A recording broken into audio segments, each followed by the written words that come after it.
Olá, queridos, tudo bem com vocês? Vamos investir tempo na presença do Senhor, vamos meditar na palavra de Deus.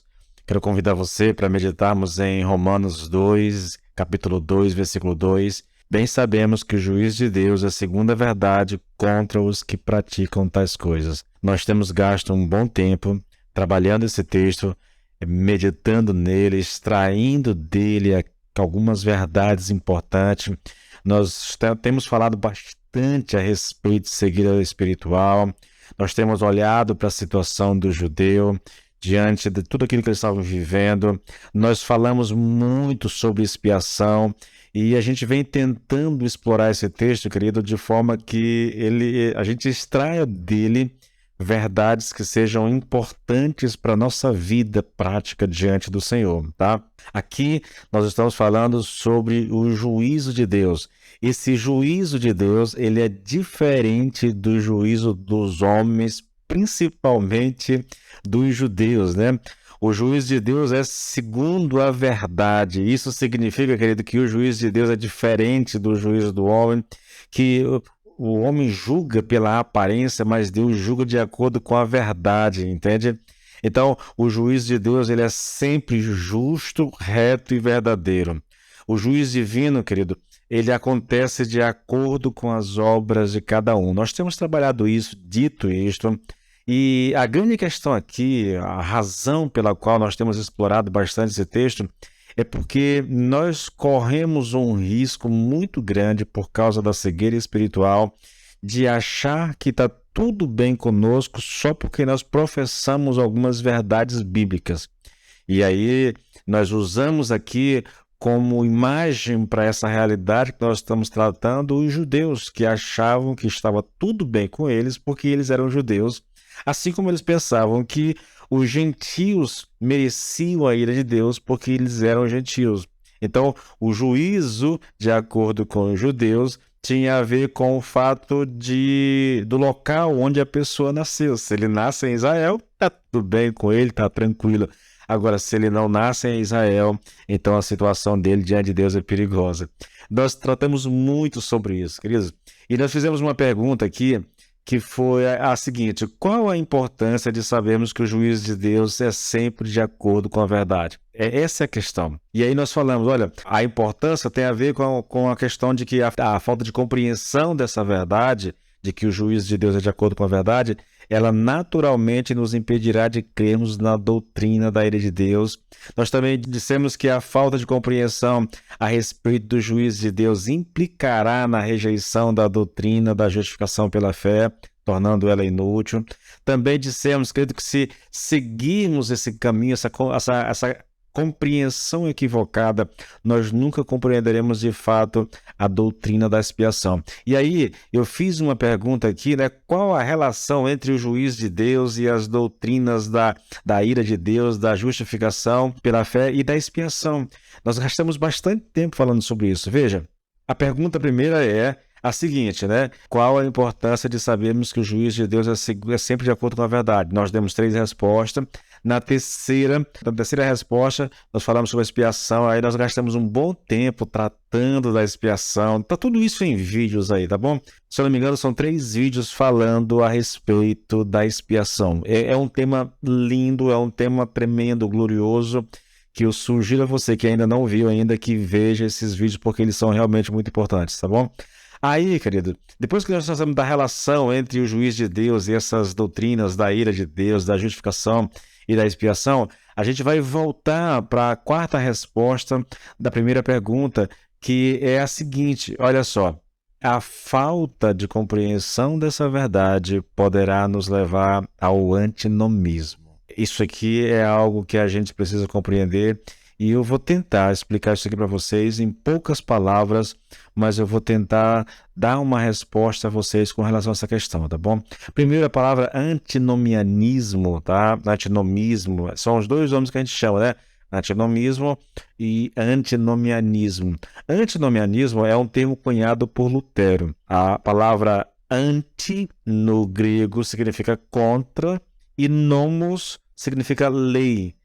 A ideia seria basicamente assim, literalmente seria contra a lei ou anti-lei, tá? Isso é definido como uma declaração que, sob a dispensação do Evangelho da Graça, a lei moral é de nenhum uso ou obrigação, porque somente a fé é necessária para a salvação. Ele cunhou essa palavra, ele cunhou esse termo para combater essa ideia equivocada de que o fato de nós estarmos debaixo da graça, como muitos conhecem, como muitos dizem, agora nós não precisamos mais obedecer lei. O Lutero, ele fazia uma distinção, eu não sei bem até que ponto isso é real, querido, mas dizem que Lutero fazia uma distinção entre a lei moral de Deus, aquela que foi dada por Deus nos 10 mandamentos, isso é chamado de lei moral. Ele classificava a lei mosaica como todo de 3 formas. Primeiro, lei moral, e a lei moral dizia respeito aos 10 mandamentos, e ele entende que esse princípio permanece para a humanidade, permanece, a humanidade será julgada por causa desses 10 mandamentos. Mas aí tinha também a lei civil, né, que dizia respeito aos judeus e à sua relação, né, e a lei cerimonial, que dizia respeito ao culto. Então, a lei cerimonial e a lei civil, isso estava restrito aos judeus e morre com eles, entendeu? É uma coisa para eles. O que sobrepassa, o que vai além disso, o que se estende até nós, é exatamente a lei moral, tá? E aqui uma coisa interessante, querido. O Lutero considerava essa lei, né, como o princípio de toda a lei de Deus, e ela é permanente e está resumida nos 10 mandamentos. Ele identificava, na verdade, essa lei como a lei de Cristo. É o que Gálatas cita lá em Gálatas 5,14. Tá? Então a questão é, e por que ele fazia isso, né? Porque a lei de Cristo resume os 10 mandamentos. É quando alguém pergunta para Jesus qual é o maior de todos os mandamentos, ele responde, olha, o maior de todos os mandamentos é amar a Deus com todo o seu entendimento, com toda a sua força, com todo o seu ser e tudo. E o segundo, semelhante a este, é amar o próximo como a ti mesmo. Isso é chamado lei de Cristo. Só que essa lei de Cristo é um resumo da lei moral, dos 10 mandamentos. Então, por isso, Lutero dizer que ela permanece, por isso ele chama ela de lei de Cristo. Tá?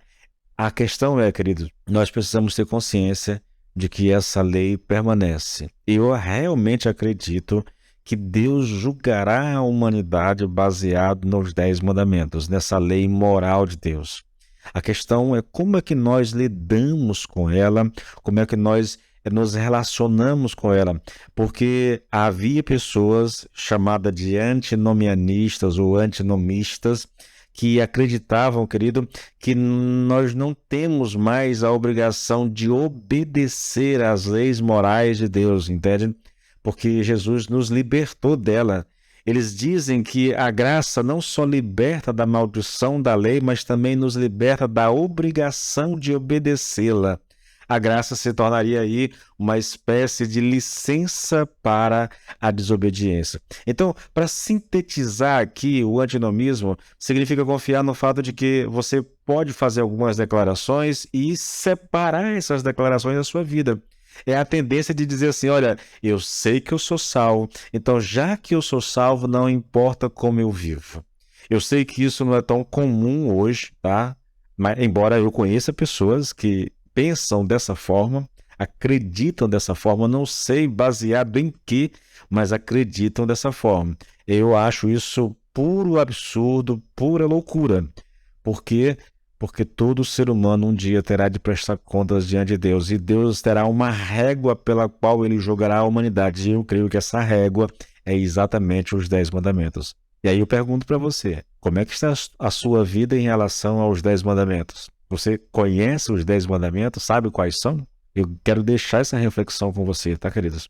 Porque ela realmente é muito importante e eu diria que dela pode depender a nossa eternidade. Ou uma eternidade no céu, ou uma eternidade de sofrimento no inferno. Eu deixo contigo a reflexão e deixo contigo a busca por uma resposta para essa reflexão, tá? Deus te abençoe e até a próxima.